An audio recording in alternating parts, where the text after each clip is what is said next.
Perfect.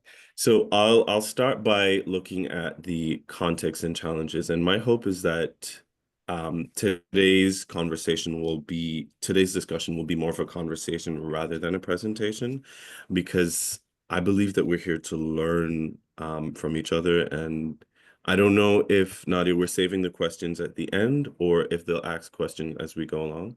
Have a preference? We can save them for the end, for we have a lot of time for discussion. Okay, perfect. So please feel free to jot down your questions. I'd love to kind of like have a conversation at the end. So in terms of the challenges, I've identified about four. The language barrier, culture shock, discrimination, and access to healthcare and other vital social services. Now, the language barrier, I think, is something that we're going to experience as immigrants come in. If, let's say, for example, I met with somebody who's a French speaker, because I don't speak French, I think it's the role of the organization to help provide services that are equipped to assist French speakers, or folks that are coming in that speak Tamil, or folks that speak, Swahili. How do we, how do we find, how do we find, how do we find persons who have the right skill? Is it that we can't find persons with the right skills to come in and offer these kinds of services, even if it's, let's say they don't have their work permit? Is it possible for us to use volunteers? How can we address the language barrier? Um, the culture shock. Uh, when I think about culture shock, I'm thinking about my own experience as a newcomer coming from Jamaica, and with there being a particular oppressive framework against LGBTQ plus folks there, and coming to and experiencing Pride for the first time. Oops. Sorry? Oh, okay. And experiencing Pride for the first time, I remember be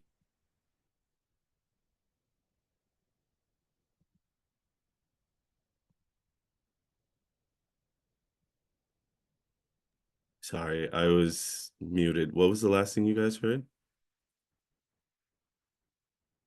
Experiencing Your pride. experience at Pride. Pride for the first time. Right, sorry. So, my experience with Pride was a great one, but it was also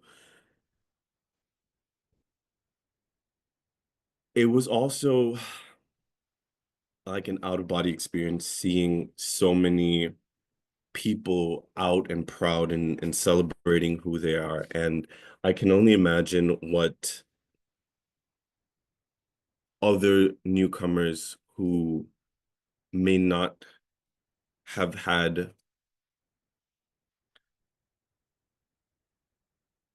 the support, because when I went with friends and I had that kind of support system. And I'm thinking like other newcomers probably looking in were probably terrified, because this level of expression was probably dangerous for them, or in their experience,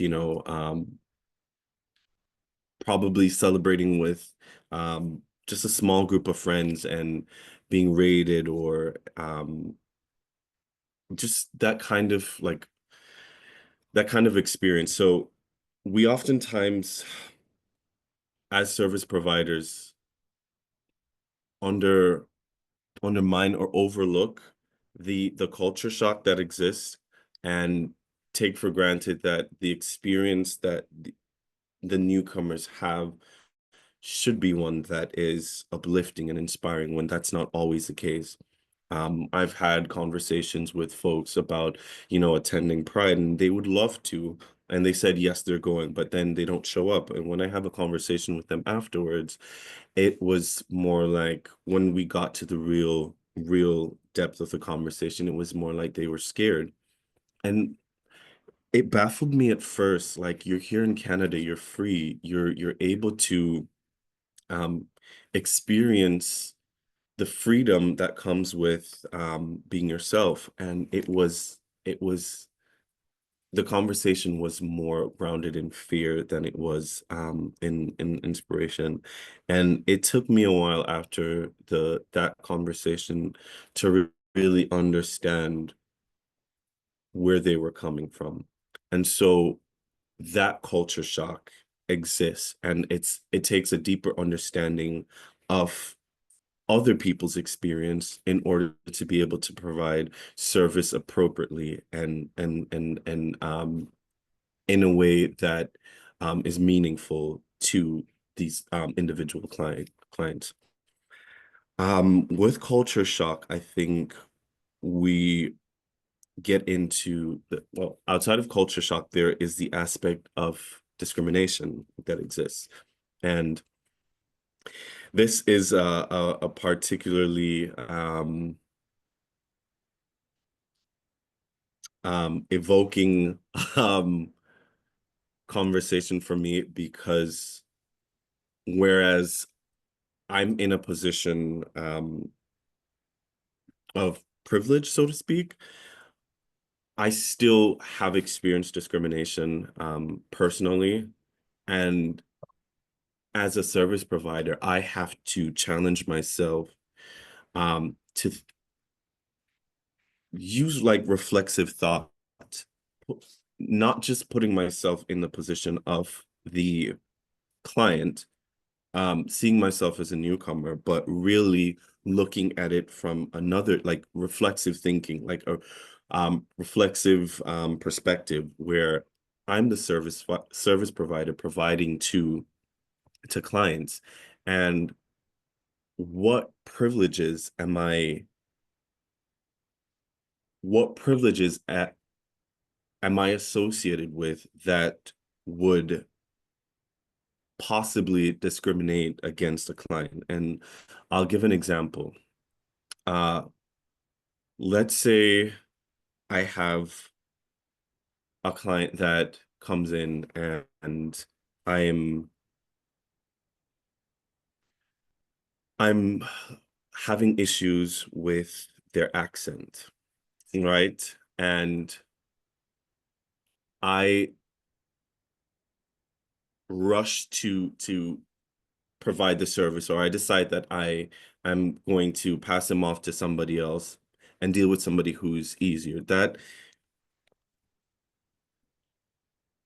may not seem like discrimination at the forefront, but when you think about,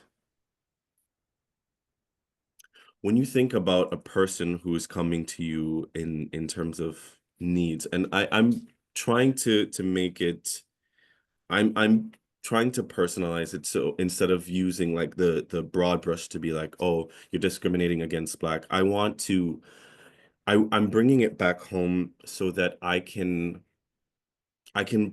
properly or more accurately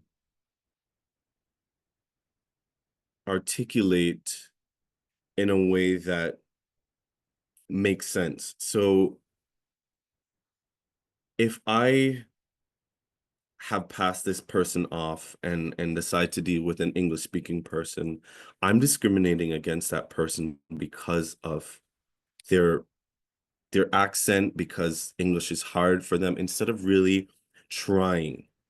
And I think it's the thought of trying that counts, rather than being, oh, they need immediate attention. If I had taken the time to find find a way to help them and say, okay, you speak Spanish, I don't speak Spanish. what I'm going to do is we're going to have a conversation. I'm going to find out what your needs are, and then kind of see how best I can get you connected to somebody who can help you better. That is a different approach rather than kind of like passing the person off. Um, Discrimination also exists in the policies that we have in place in our institution, and I think it's up to us to challenge those. And I'll give another example. At work, during the month of Pride, we had the flags posted all throughout the building, and we had one in a particular room, and it was removed. Now, the someone went and saw the person removing the flag, and they had a conversation, and basically it was like, oh, this doesn't belong here. This was like two staff members having the conversation, and when it got back to myself and others who are part of a Pride planning committee, we sat, and it really affected me personally. But on a professional level, I'm concerned because how many other folks have interacted with this person, um, and who would have been offended by the language that they use, the way that they kind of made remarks, and so it calls it calls to the question, like, how can we address issues like that exist within or organization? Um, does it start with calling persons out the moment that they do this? Do we walk away and take it higher? Like, what can I do from my position to make it better for the clients that may be also experiencing this? And sorry, to move on to access to healthcare and vital social services, that's on a macro scale.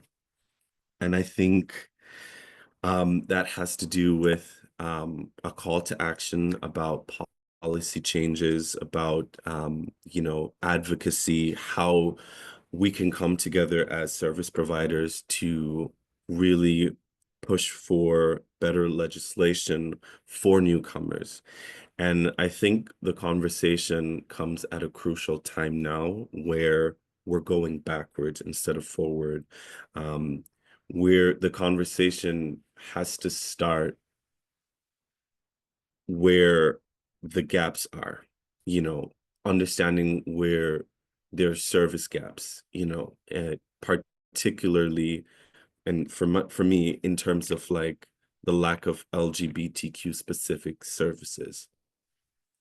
And when I think about that, I'm thinking about, okay, we have the church in Wellesley, gay village, where there are different services, but that's just one place, you know, that's just one place. What about in Oshawa? What about in Hamilton, in London? What about all these other places that are outside of Toronto? Are there services there for folks who are maybe trans, who are questioning, who need information, who need resources that aren't there? You know, what what is being done to create those resources in spaces that aren't as popular, or you know what I mean, in terms of like, do we how do we get how do we mobilize action to get those specific services out in those regions for folks, um, so that they can access those services? I'm looking at also the inadequate support for queer refugees and asylum seekers. And I have that there, and I'm thinking, is there enough? Like, is there enough resources available? When I think about it, myself from TNG, this is one program in a very large organization that is supporting queer newcomers. How, like, is that enough? Is one program enough to meet the needs of so many newcomers? And I don't know. I don't think so. But then you have the 519, which is a larger organization that provides all these supports, but there's in the same area. And they're doing as much as they can, but they can only do so much. You have Access Alliance. So you have all these different agencies, but is it enough? Is a question. When we think about the lack of resources, let's say there are enough within a geographical space. Is there cultural competency? Are there people that are trained to be able to deal with the increase in need of newcomers from India, newcomers from the African continent, the Caribbean continent? Are there people trained to deal with people from the Asian continent? Like what I want to look at is the cultural competency and how we can address that, in terms of like, what are some of the ways in which companies can reach out to more Tamil speaking people, to deal with LGBTQ plus folks? How can we reach out to the Asian population to train them to deal with trans people? Just these are just examples, and I'm looking at it in a very cultural competent way, to see if that is also a part of the problem in terms of like providing service. The next point that I wanted to go to is exploring existing resources. And I kind of touched on this earlier when we talked about like the 519 in Toronto. We were looking at the Rainbow Refugee Society in Vancouver, Ottawa's Newcomer Club, just to name a few, as some of the resources. And if these organizations and initiatives already exist, what more can they do? Is the question in terms of a call to action. What steps need to be taken to make sure that there's adequate service to better support newcomers. What I want to do is, in terms of handing over to my colleague Pallavi, is leave the key messages such as cultural competency. We want to look at the importance of cultural competency amongst service providers, which includes, training on LGBT issues, queer cultural sensitivity. And I think Pallavi will be touching on that in terms of providing education. I want to look at LGBTQ plus specific services, how we can advocate for the development or improvement of these services, talking about healthcare, counseling services, looking at support, social support programs in different agencies. We want to talk about inclusive policy. When I think about what happened during Pride with the staff member, is it just that staff member's fault, or do we hold like the organization more accountable? What is being done to make the training more broad scale, to have inclusive language, to have folks understand that um, while there's a diverse population, and we reckon we have to kind of like treat each other with respect. Um, we want to look at community engagement. Um, in the same way that we're meeting now as different organizations and in forums like these, how many of these um, can we have at smaller levels, having folks come in to train staff, or having um, partnerships between organizations so that we can better serve the queer and newcomer communities. Um, and then we're taught all of this takes funding, right? Funding and resources is something that I think, is going to be imperative to the discussion for today. I think um, we have to advocate for increased funding to support these queer newcomers, especially if we're talking about expanding to other regions, so that there is support available to newcomers who feel kind of ostracized and left out. And I think I'll end on that note, and then we can open the conversation up um, at the end. Is that okay, Nadia? Thank you very much, Nicholas, for your really honest and poignant remarks. I'm sure they're sparking a lot of discussion in everyone's minds for later. So I'm just going to remove the spotlight now, and I'm going to bring in Pallavi. Hello, folks. Welcome or welcome again. Thank you so much, Nicholas, for saying all that. It is incredibly important.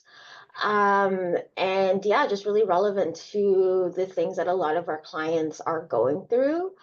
My name is Pallavi. I use they, them pronouns. I am a community health worker at Access Alliance, and I help run our Among Friends 2S LGBTQI newcomer program. So I just have a presentation to talk a little bit in terms of, how to support 2S LGBTQI plus folks, newcomers, a little introduction into some of the terminology that is used, some best practices, stuff like that. But I also want to just, let folks know a little bit about me before I start. So I'm a first generation immigrant. I came to Canada when I was very young. I was 5. I am Tamil, I am queer, I am non-binary, I'm autistic, I'm a bunch of different things. And just the reason I say all of that is because growing up in Scarborough and even presently living there and having conversations with family, with community members, there's always this idea that, like gay people are not in our communities, right? Like white people are gay. That's the thing that a lot of people in our community say, like that's a white thing, that's a Western thing, whatever. And that's absolutely not true. And just going into my presentation, into this discussion, I really want people to think about that idea of, yeah, there are queer people in your communities, in your families. Everybody in this Zoom meeting has someone that they love who is queer or trans. Like, whether or not you know it, you do. And it is just really important that it's not just about supporting clients, it's about having a worldview and having beliefs that are supportive of queer and trans people in general. Please don't think of this as like a requirement for work or, as part of our inclusivity, diversity policies, we have to do this. It's like, no, this is something that truly needs to be incorporated in all aspects of our lives because we interact with queer and trans people in all aspects of our lives. So let me do the little screen share. Can folks see my screen? Yes? All right, perfect. Um, So just to start, I wanted to talk about the alphabet soup, the acronym, the TSLGBTQI acronym. It stands for a couple different things.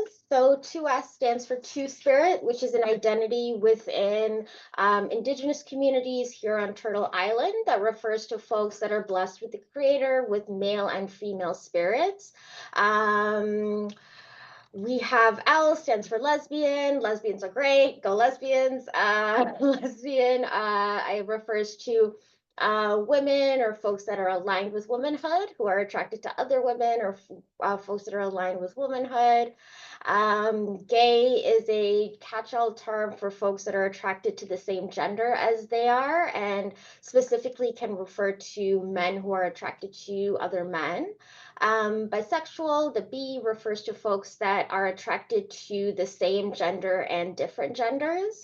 Transgender or trans refers to somebody whose gender identity, who they are and what their gender is different than the gender they were assigned at birth. So when you're born, the doctor looks between your legs, decides what gender you are, what sex you are, and for some people like myself, your actual gender is different than what people think it is. And so those are typically referred to as trans folks. Queer or questioning. Queer is another kind of umbrella term that can be used to describe the community in general. So folks that are attracted to the same gender and other genders sometimes as well. Questioning can refer to folks who are attracted to, who are maybe questioning their sexuality or their gender identity, who are not sure how they identify, who are still in that process of exploring. I is for intersex. So intersex people are people whose physical characteristics, their bodies, their hormones, their chromosomes, stuff like that, including other things, doesn't line up with the strict idea of male or female. Intersex folks are often have to go through surgery to quote unquote correct their bodies against their consent. When they are infants, toddlers, or children, they have that control and agency taken away from them. And this is something that is legal in that is seen as perfectly okay. When Canada passed a law to prohibit parents taking their children out of the country for certain procedures, and this was related to FGM, female genital mutilation, the idea that adults cannot take their child outside of the country for those kinds of surgeries. Intersex people, intersex children were exempt from that law. So it's all right to, change someone's body without their consent if they're intersex, is essentially the idea. The plus is for identities that are not encompassed in this, the alphabet soup in the acronym. And the reason that there's so many letters is just because 2S LGBTQI plus is about a bunch of different identities, communities, and we all have different experiences, but we still exist together. We still are in community with each other because we have this shared history of being marginalized, discriminated, and oppressed because of our sexuality and because of our gender. So the language around this stuff is always changing. The acronyms, maybe some folks are like, didn't it just used to be LGBTQ? It is changing. It is always updating. And partly that's because folks are always finding new ways to express themselves. I admit it can be hard to keep up with it. It's part of my job to keep up with it. And I'll sometimes be like, what are the young people doing today? I have no idea. But that's honestly, it can be a little frustrating. I get it. But I think it's really wonderful that folks finally have a place where they can just come up with these new ideas and these two words and be who they are. And it's kind of like it might, even if it's a little annoying to keep up, it's worth it that people can just express themselves like just a reminder, all language is made up. All of the words we use in our everyday lives, in every language, all of these things are made up. And we're coming, selfie did not exist like 20, 30 years ago. And it's okay if people are coming up with new words. It's good. So I just wanted to quickly define gender and sexuality because those are terms that are obviously used a lot. So gender and gender identity is somebody's internal innate sense of being male, being female, maybe both of those things, none of those things, a combination of all of those things. Gender is super diverse and personal. Folks experience their gender different ways. They express their gender in different ways, in ways that feel right for them. So sexuality or sexual and romantic identity is a person's, sexual feelings, thoughts, attractions, and behaviors towards other people. I will be sharing this presentation with folks, so just for time's sake, I might skip over some of the wordier parts, but basically there are different types of attractions, and all of these things are part of your sexuality. Maybe people don't experience all of these attractions, and that's fine too. Gender and sexuality is super diverse, it's unique to each person, and it's super important. It's not a binary. It is not one thing or the other. It is a whole mix of all different things, all different colors, and you can't really draw a line between the different human experiences people have. They're blended. My queerness and the people that I love, that I have community with, is tied to my gender and the fact that I am not a woman, I am not a man. And that's great. That's okay. So the gender binary is a cultural belief, and it is a cultural belief that there's only two distinct and opposing genders, just male and female. It's also supported by the belief that human sex, so our physical bodies, are also binary, are also distinct. There's only male and female.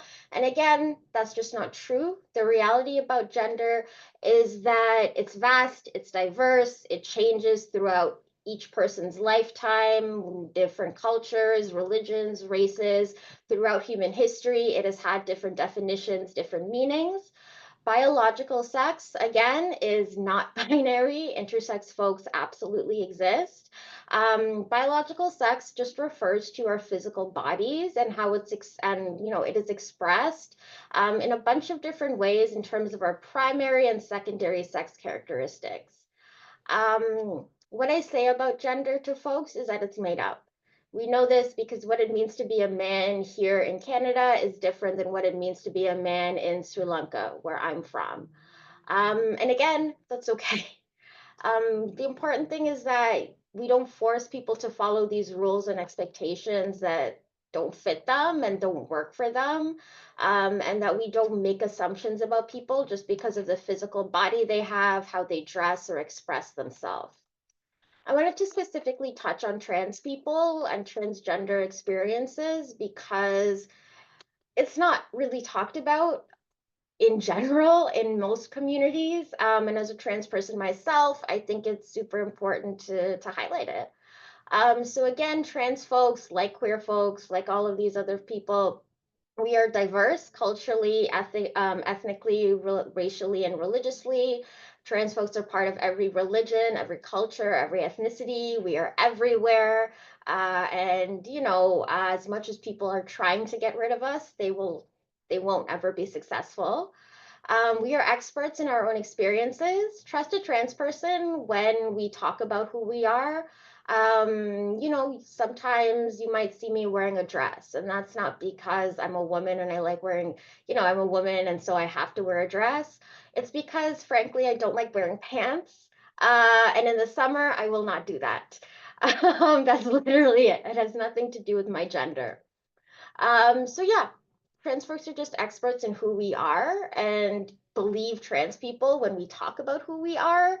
Um, Trans folks have always existed, again, throughout history. We've always been here. And trans people do not have to conform to the gender binary to be valid or to be deserving of respect and humanity. So a trans woman does not have to be super femme, all of the makeup, always in dresses, in order to be respected as a woman. A trans man does not have to grow a big beard and be, I don't know, tough and like chop wood in order to be a man. People are people, and nobody should have to perform or act a certain way in order to be respected. All right, I'm definitely rambling, so I'm going to try to keep this concise. Pronouns. Pronouns are important. Respect people's pronouns. If someone tells you this is a name I use, these are the pronouns I use, you respect it, you do it. This is not an option. It's just how you should be.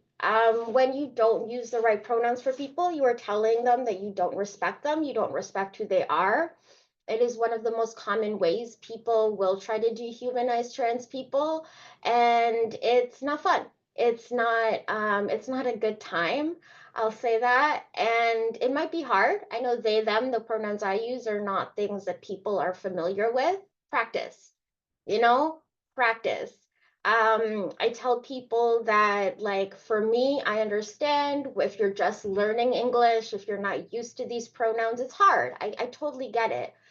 But while I personally, in my kind of professional life, am more understanding of it, a client might not be, because a client is sick and tired of people treating them in a certain way. A client is supposed to be treated with respect.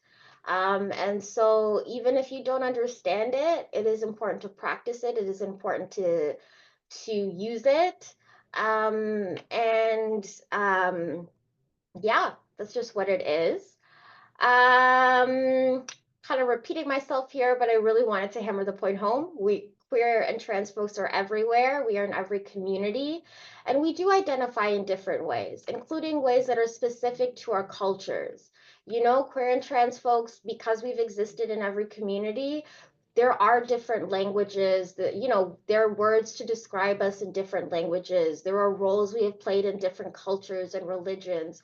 And in a lot of different places, including on Turtle Island and indigenous folks here in like Sri Lanka and South Asia, where I'm from, in African countries, all over the world, we were considered sacred and blessed because of who we are. And a lot of people, a lot of newcomers, a lot of folks around the world are trying to reclaim that history.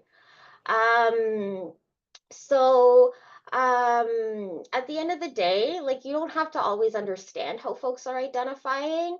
You just have to respect it. You know, I know maybe people don't always understand what I mean when I say non-binary, but that's okay. You know, as long as they respect it, as long as they, you know, do their best to understand, that's kind of what matters and what's important. One real challenge with supporting kind of newcomers in like this community is that we have a lot of clients that maybe don't identify as queer and trans, but might still engage in behaviors that are usually associated with queer and trans people.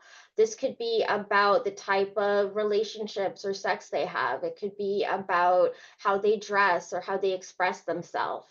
However, for whatever reason, they might not identify as queer or trans, they might not identify as part of the community.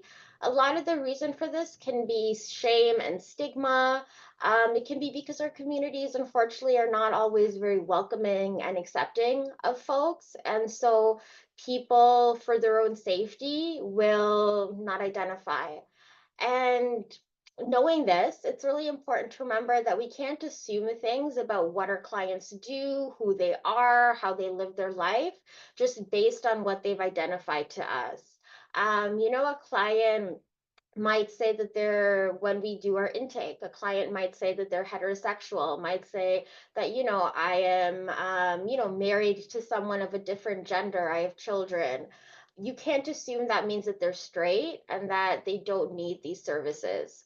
You should always ask your client questions about their activities and behaviors when relevant. You know, if you are helping, if you're doing settlement work, you don't need to ask questions about a client's physical body. You don't need to know what they have in their pants, essentially, because it's not relevant to the services you're providing. But maybe you do want to ask about, you know, the kind of healthcare they might need or the kind of community supports they might need. It's just important. Again, you don't know what a client needs unless you ask. Queer and trans newcomers face a lot of unique challenges, and you know, Nicholas, thank you for really illustrating that. Clients face barriers to accessing services because of homophobia, transphobia, because of racism, how these things intersect and combine. to make it really challenging to access services. There are, a lot of internalized feelings of shame, guilt, of self-loathing, because of the cultural, religious expectations that folks are brought up in. A lot of people maybe don't have the language or space to explore their identities. A lot of folks in different newcomer communities will tell me, like, there's not even a word in our language for who I am, or if there is, it's a slur, it's an insult. And so people, they might not know what possibilities exist for them. People might come here and are used to the treatment that queer and trans people get back home, and they might think it's never going to be safe for me to live openly. People, I have friends and family who have never come out because they're like, if people know, I can never go back home. I can never visit my family. Or my family here even will disown me, will take me out. And that's terrifying. And it puts people in a place where they're forced to hide who they are, for their own safety, to retain their connection to their culture, their community, their family. Um, and I touched on this just now, but yeah, there's also a lack of acceptance, not just in their own communities, but unfortunately in a lot of queer and trans spaces. A lot of queer and trans spaces in Canada can be very white, can have very kind of, Western expectations that people are always out to people, like they're always telling people who they are. And if you don't, you must automatically hate yourself. And it can lead to queer and trans newcomers feeling like they don't belong anywhere. They don't belong in their cultural communities, but they also don't belong in queer and trans spaces. And that's incredibly difficult and isolating for folks. Um, and so because of all of this, when supporting newcomers, there's two types of queer and trans clients that you will see. You'll see folks that identify as part of the community, and people, again, who maybe engage in certain behaviors that we associate with the community, but who don't identify as being a part of it. No matter how folks identify, no matter what folks do, all of our clients deserve support. All of our clients deserve compassion, no matter what choices they make or where they are in their life and their journey in understanding themselves.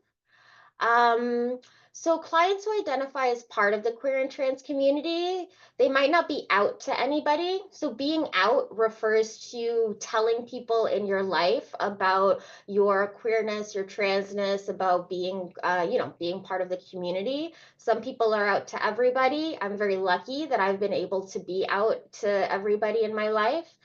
Some people might only be out to their friends, might only be out, frankly, to you. You might be the only person that they've told that they are queer or trans. And because of this, confidentiality is super important. It is essential when you support queer and trans clients. I know that we all, as service providers, we understand the importance of confidentiality in general, but I just want to emphasize how much it matters to queer and trans people, because it can be about their basic safety. Um, Unfortunately, I know queer and trans youth. I've worked with queer and trans youth who've told me if my parents find out who I am, they'll kick me out, they'll beat me, they'll send me back home and get me married. Like, all of these things are very real dangers for people here. Queer and trans clients basically get to decide if they come out. They get to decide when and if they want to share who they are with other people. It's not our job to tell them that they have to. And people can absolutely accept who they are and be at peace with who they are, even if they don't tell everybody. Um, Always use the name, pronouns, and language that clients tell you to use for them. It doesn't matter what's on their documentation. And for a lot of queer and especially trans newcomers, their documentation will not match who they are and what they want you to call them, because I mean, as settlement workers, we know how hard it is to deal with documentation, to get all of that changed. people don't have the option to do it back home. Obviously, even doing it here can cause issues with immigration, with everything. So it doesn't matter what's on their documentation. If they tell you this is who they are, this is who they are. Please give them space to talk about their experiences. Just trust them and what they tell you.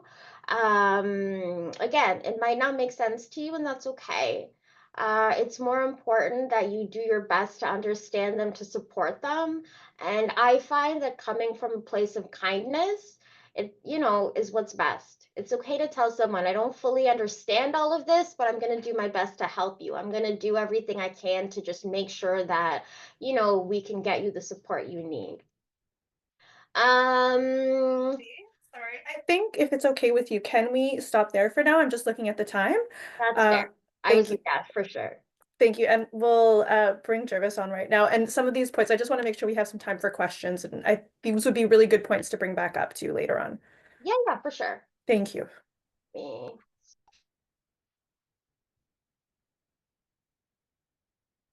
Pallavi, thank you so much. And I am sorry for the interruption. Last but certainly not least, we're going to have Jervis come on now.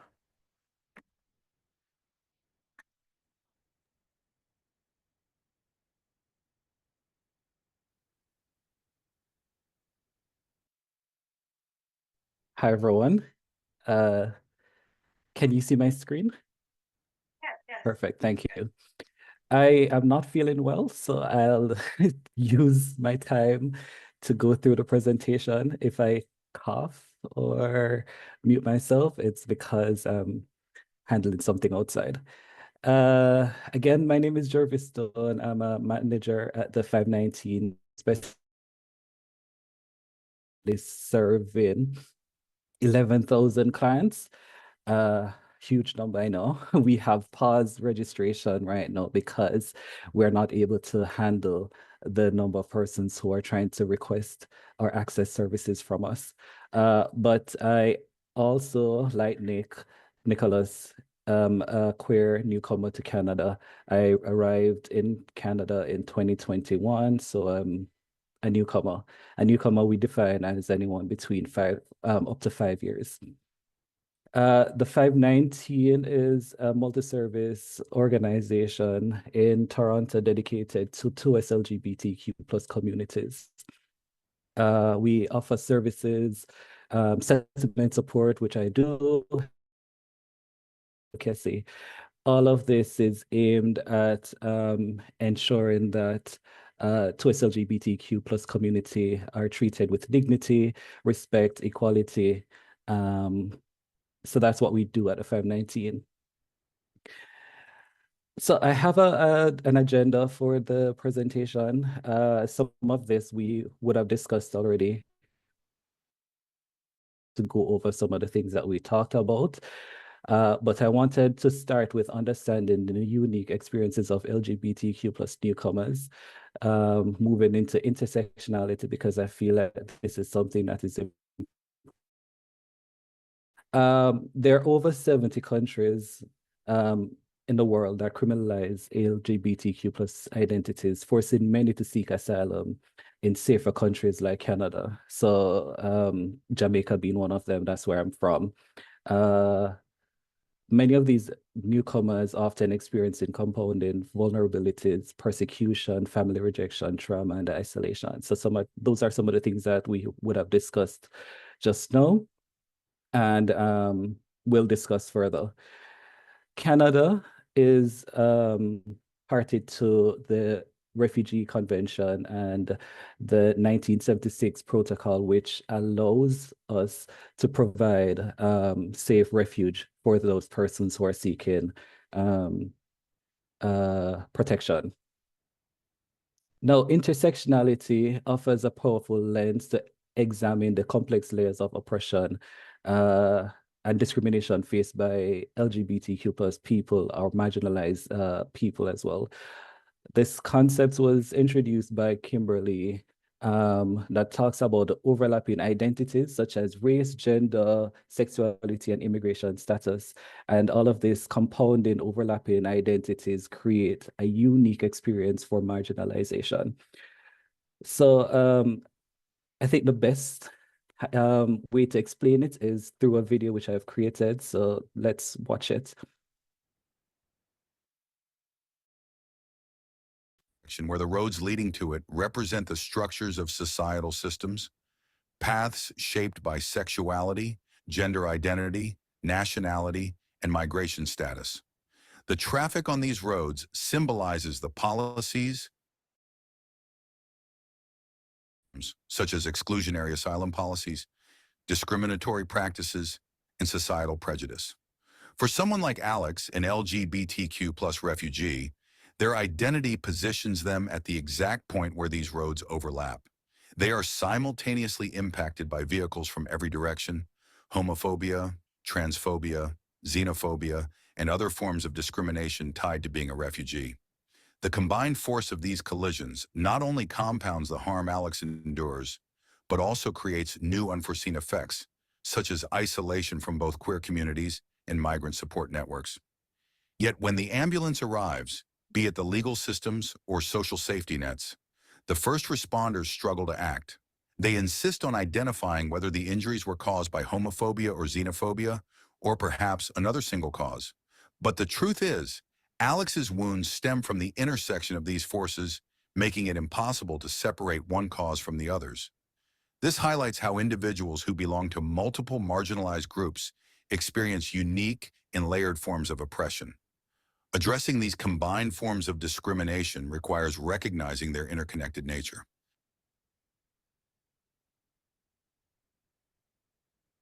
Yeah, so it's important that we understand what that is, and it's not something that is unique to LGBTQ plus communities. It's something that we can use with all of our clients that we interact with.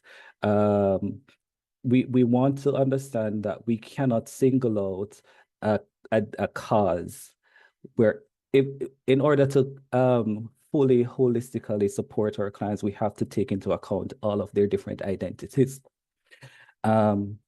One of the myths regarding intersectionality is that it's about adding up different kinds of inequalities, and does not look at simply the sum of the different oppressions, race, gender, disability. Intersectionality, therefore, aims at shedding light on the multiple dimensions and systems of inequality that interact with each other and create distinct outcomes and experiences.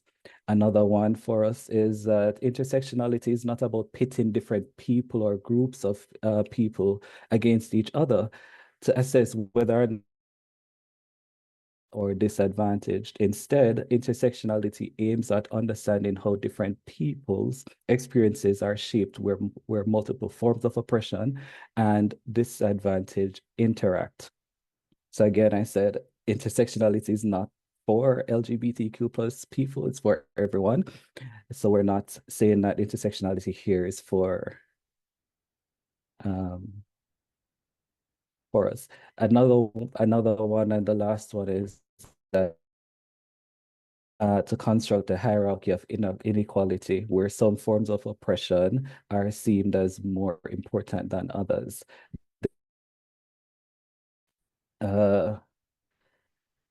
So intersectionality is primarily a tool to understand the invisible power relations and how they shape inequality. Looks at interlocking systems of oppression and how these play out in individual lives. So I hope that was clear through the presentation, through the video. And there's also something else that we can look at. I'm going to share this presentation with you, and I believe there are a couple of links in it that you can use to do your own reading and research. So let's jump into some of the barriers to access and inclusion. Now, LGBTQ plus refugees face significant social and economic challenges that hinder their integration and stability. Some of these would have been talked about before. There are language barriers, and the lack of tailored integration programs also impede their ability to connect with local communities and access employment. Further exacerbated by employment discrimination, challenges in credential recognition, and inadequate access to social assistance, making it difficult for our clients to achieve economic independence. Yeah. They also fear discrimination from service providers and peers. So they might not want to come to our services because they fear they will be further discriminated against. And if we don't have appropriate language and linguistic services, that will also hinder their participation in our services.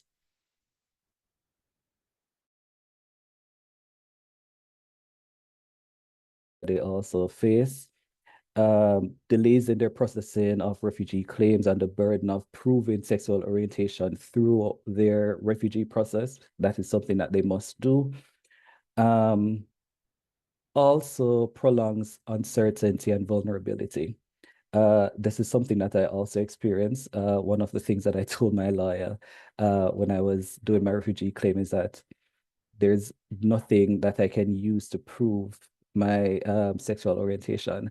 I don't understand how we prove it. Is that we share videos of ourselves in some of these acts? But yeah, a lot of clients do have that issue. There are persons who would have been in societies where they weren't able to express themselves, but now have to come to a country and provide these proof, which is difficult. There are healthcare challenges, one of which Nicholas would have talked about is that we don't have culturally competent mental health services and limited accessibility to gender-affirming care for trans individuals. So that's something that we are challenged with and something that we have been looking to address at the 519 or through our partners. Additionally, we have emotional and, again, intersectional barriers to access and inclusion. Disclosing because it brings up back prior trauma and persecution. A lot of them, I spoke with one client this week who talked about the fact that when they presented their basis of claim, their narrative, they did not include that they were immigration officer at the border because they felt they would have been shamed. And that's something that they had to amend during the process. So there are quite a lot of things that will cause emotional trauma. And again, we do not have adequate services to handle these experiences for our newcomers. One of the biggest thing that we find is that we have geographic inequalities. Nicholas talked about it earlier. Many of our clients come from very far regions to access services at the 519 because they were told that the 519 is the place to go. But we at the 519 would not like to see our clients traveling great distances to come to the 519 just to access services that are for them. We want to be able to send the clients who are in Windsor to services in Windsor, where we want to be able to say clients don't come from Niagara Falls to get access to our programs and services or to take pictures or participate in events and activities. We want to be able to have specialized services that support them within the regions that they are. So some of the things that we can do as service providers, and I know this is small, I will share the presentation.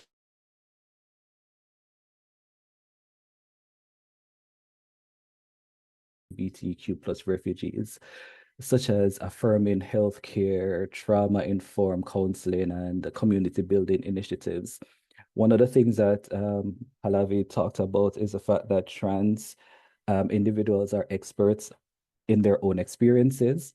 And I want to broaden that to say that refugee claimants, newcomers, are also experts in their own experiences. So some of the things that you can do if you're not able to provide a program or service, ask them what it is that they want to do and let them help you develop those programs and activities, which is something that we did at the 519. We have a program called Breakthrough where we invited or clients to volunteer as peers and also plan and execute the programs alongside one of the coordinators. We want you to also advocate for inclusive immigration policies that recognize sexual orientation and gender identities as grounds for protection under the immigration refugee law. As you can see in the South, where one of the first things that Trump did was to remove gender affirming identities. They have now returned to just recognizing two genders. This is not something that affirms or validates persons' experiences and identities, and only further traumatizes our clients. Another thing that we can do is more education and advocacy. We provide training at the 519, which is what I'm going to go to now, resources. So the 519 has training that we can use to equip your organizations with tools and insights to foster LGBTQ plus inclusion and respect. You can reach out to the 519 education and in your organization. And they're also, if you're not able to provide services, we don't provide everything at the 519 for newcomers. We do a lot of referrals to outside organizations and internal departments. So we work closely with our legal department here and we make referrals to them, and work closely with employment services because we do not have it here at the 519. So some of the things that we're able to do is, before we make referrals to these organizations or create partnerships, we do ask them a couple questions. Does your organization have a non-discriminatory policy? Are your staff trained in LGBTQ plus competencies? So you want to make sure you're addressing all of these areas before you send clients to them, and also do follow-ups with clients to say, hey, how was the service? Do you like it? What didn't you like? What are some areas for improvement? Because we're technically,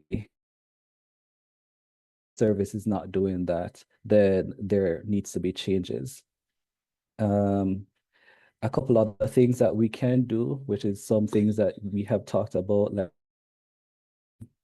respect pronouns and names, create a welcoming environment. So displaying pride flags or wearing a button that states you're safe here, something that is identifiable when clients are interacting with you and your space is also good. Listen actively and empathetically. Let clients share their experiences without judgment or interruptions. Confidentiality is very important. You want to be able to ensure that your clients feel that you're with you. Validate experiences, provide inclusive resources, which is something that we're doing right now for persons who are not able to access services. We're providing a resource booklet where persons can access services in other organizations outside of the 519. And a couple of don'ts. Never assume anything. Never assume person's gender, never assume their sexual orientation. Let them disclose that to you. Use dead names or incorrect pronouns. So I will let you know that my name is Jervis, but I prefer to be called Sarah. Sarah is the name that you should use moving forward. Make a note in your intake form. I use they, them pronouns as much as possible. It's difficult, as Pallavi had said. Try to use the pronouns that I prefer.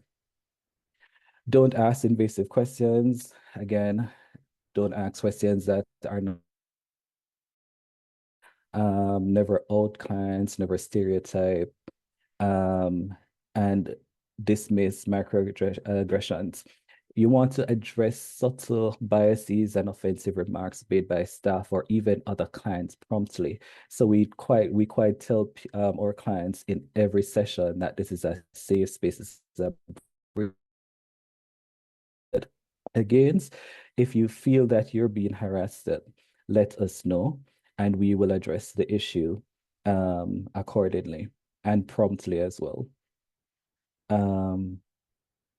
Now, there are some resources that I have linked here for folks to take a look at. It's quite difficult, as I said before, to create programs for LGBTQ plus folks if you haven't done that before. But there are different things that you can use to help you guide you through creating programs or services. We have the resource guide that I said we are giving to clients at the moment, or prospective clients, 19 through our education and training department, one of which is fostering towards LGBTQ plus communities at work, and one is creating authentic spaces. We do have the 519 glossary of terms. That's something that we have been consistently updating, so you can have a look terminology that you're not able to understand immediately, jump into that. And there's this really great, very great resource that I found. The UNHCR working with LGBTQ plus people in forced displacement. It's a training package that you can use to create safe spaces for clients.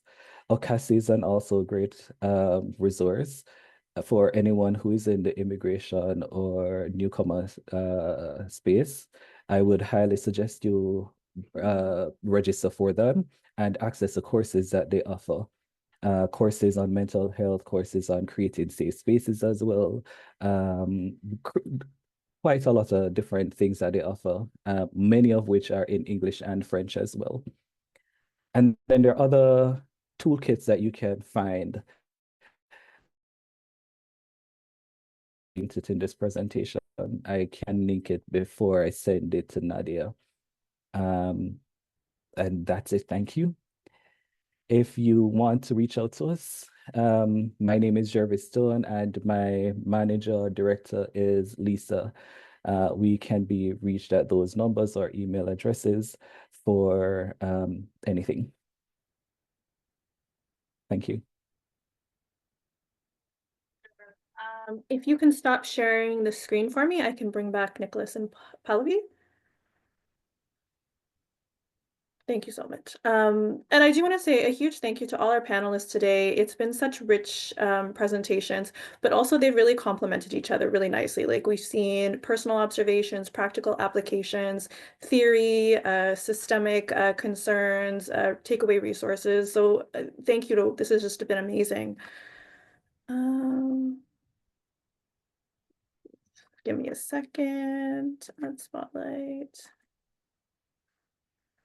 Okay, friends, thank you for sticking with us to the end. I was really hoping we were going to have some more time for discussion, but we've gone a bit over, and that's okay because everyone had such wonderful things to say. But do you have any questions for the panelists? If you can raise your hands or put in the chat, we'd really love to hear from you.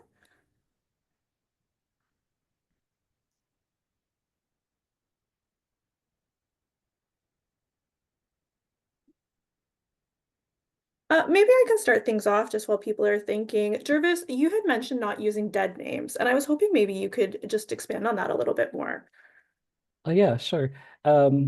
So when folks decide to change their names, because of whatever reason, it could be because they identify as trans, or for many of us who are fleeing persecution, we want to change our names so folks are not able to find us from our countries. We will take on different names, and there's some clients who also change their names because it's more appropriate to use westernized names. So the name that is dead is the name that was given to them at birth, and the new name is the one that they now use. So that's what a dead name is. Thank you very much. We have a question from Sylvie. Sylvie, if you want to go ahead and unmute yourself. Yes, hello. Thank you all for the wonderful presentations and so informative. I have a question and a comment. So I'm wondering if each of you would be available or do this in general.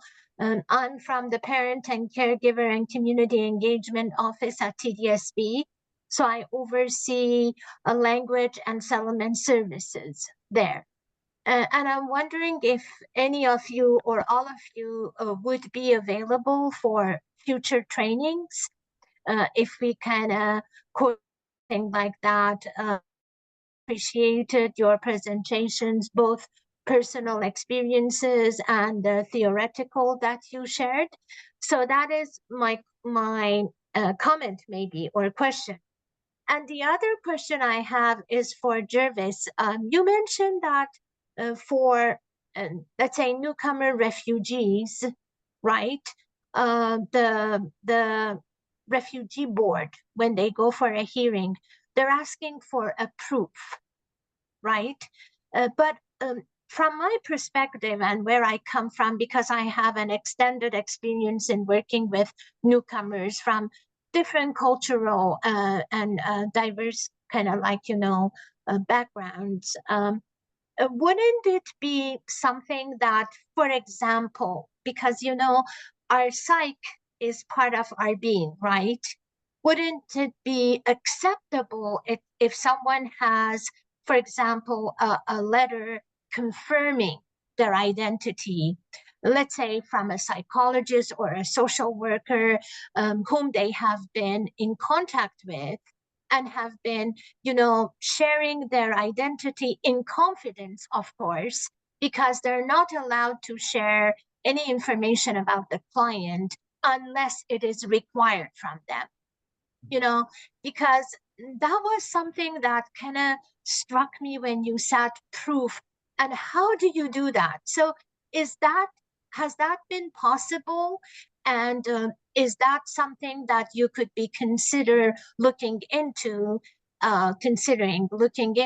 if you see clients as such in the future? I would appreciate your responses, please. No problem. So let's start with the first one. I'm absolutely available to do presentations for you. More help with like policy development or help with program development, then I'll defer to the education and training department. You can access them through the link that is in the presentation. Yeah, so when folks make a refugee claim based on their sexual orientation or gender identity and expression, it is on the client to find proof that supports their claim. It is possible for folks to use letters of support from individuals or organizations. We provide a letter that states that they access services from the 519. What it does not do is state that they or prove their gender identity, because we don't know. So we say that the client self-identifies as a member of the community. But yeah, if the client can find evidence, their sexual orientation or any sexual act or experiences related to their situation back home or even here in Canada, they can absolutely use that as proof. There are other things that they can use as well: psych reports, police reports, photos at different events. There are many different things that they can use to support themselves, but the challenge is in getting it. You will reach out to 10 persons from back home to ask for a letter, and you will receive 7 responses, 5 responses, and receive 4 letters after you receive the 7 responses, because a lot of persons back home themselves are afraid of being outed through this process. So it's quite difficult for many persons to get evidence.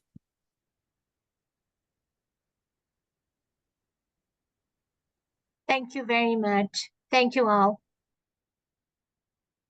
Pallavi, are you available for trainings? Absolutely. Yes, Okay. for sure. Thanks. It's great to know, and I will be in touch.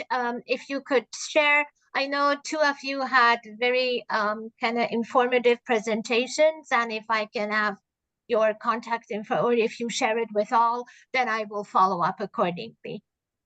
Thank you, guys. Have a good one.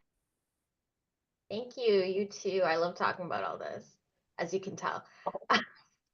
We have another question on the chat from Noreen, and it's for all of the panelists. Any advice on how we can better support newcomer youth who are coming from the 2S plus LGBTQ community as service providers? Big question for the remaining 6 minutes. I was gonna say, I know just quickly for me, as someone who grew up here within like newcomer community, and who's worked with youth, it's really important to let kids know that like there is a community out there for them, that they don't have to choose between their culture and their gender, sexual identity. Something that's been really powerful is young people telling me like, you're the first like queer brown person that I met. And it's really important for me to tell them, one, I'm not. You met a lot of other people. They just maybe weren't out. Maybe you didn't realize. But really letting them know that there's a community out there for them. Young people have unfortunately very little control and autonomy over their life, and it can really feel like they're never going to get out of this, and they're never going to find people who love and accept them. And it's really important to let them know that's not true. And I find that a lot of young people nowadays are dealing with a lot of discrimination and violence from other young people, from unfortunately, their families, and focusing on safety can be really important. Just making sure that they're safe, that they have places that they can go, that they know that, they have the resources they need are super important. It is a really unsafe place out there for queer and trans youth, especially right now. Jarvis mentioned Trump just yesterday said there are only two genders. There's a lot of targeting of trans youth, especially right now, under the guise of protecting them. And so just letting these kids know there's nothing wrong with you, like you're gonna be okay. There's gonna be people who love you, and sometimes, sometimes your family might not understand, or people around you might not understand, but there are people who do. Yeah, to echo what Pallavi said, kind of supporting in that way. I think kind of getting as much information as you can, so that you're guided accordingly. Sometimes we want to support, but we don't know how. And my biggest advice would be to connect with the person, get to know the person, get to know their situation a little bit more. And once you have that information, you can educate yourself on ways to kind of go from there. I think oftentimes we want to help, and we have the best intentions of helping, but sometimes we are misinformed and we provide more harm than we do in terms of like help. So getting as much education as you can, and then taking it from there, I would say is my advice. Do you have anything that you'd like to add to that question? I think it was answered well. Awesome. And then there's one more. It's a big question. It is directed at Pallavi, but if anyone does want to put their 2 cents in, it's a question about legitimacy. The question is from Sonia, and is it, do people lie about identity just to get benefits? How do we know who is legit? Any thoughts on it? Pallavi, it is directed to you if you want to start it off. Clients lie. Like, we know that, whether it's about their sexuality, their gender, about anything. Unfortunately, some clients lie. But as service providers, we can't go forward assuming the client is lying, because that's not good for them. That's not good for us. If a client says, this is who I am, that's who they are. As queer and trans people, there's no right way to be queer. There's no right way to be trans. That is something that's really important to understand. And like, people act in certain ways or do certain things, maybe because they feel like they have to, maybe they feel like, it's what expected of them. That's what's safest for them. But yeah, like I say to deal with it the way that you deal with the idea of a client lying about anything, really, which is at the end of the day, we are supposed to trust them. We are supposed to support them, whatever they say, even if it maybe doesn't fully line up with us, because we don't know all of who they are. We don't know all of their story. We only get to share, you know, maybe half an hour with them. So yeah, you know, it's really important to just take people at their word. Because if they're lying, it's better to give them that support regardless, so they can eventually feel safe enough to tell you the truth and get what they actually need. Yeah. It's not on us to prove their identity. It's for us to provide services. I leave that decision making to IRB, Immigration and Refugee Board. They're the ones who are going to evaluate their refugee claim, their narrative, their supports, and make a decision. So it's as Pallavi said, just provide services once they meet your eligibility criteria.